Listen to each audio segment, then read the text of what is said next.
It destroys lives, it bankrupts people every day, it tears children from their homes, and just so happens to be a $50 billion a year industry. Talking about divorce, and it's the subject of a brand new film that's coming out this Friday called Divorce Corp. It's narrated by Dr. Drew Pinsky. He's the host of Dr. Drew on Call on our sister network HLN.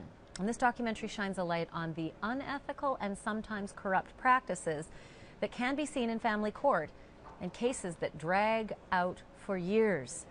And Dr. Drew is live with me here now. So listen, I was reading up on some of the material that's coming on Friday, and there's some bold statements that are being made. Let me just read a couple.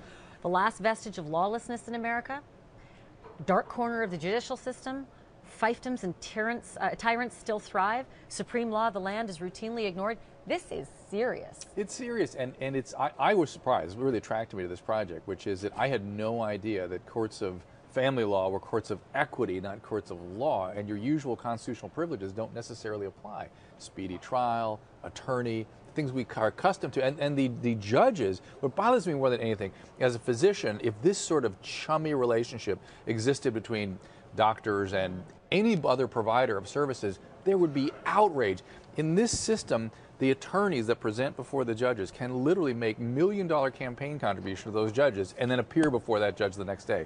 You don't think there's a little bit of something going on there? Plus, the people that do the evaluations of the kids.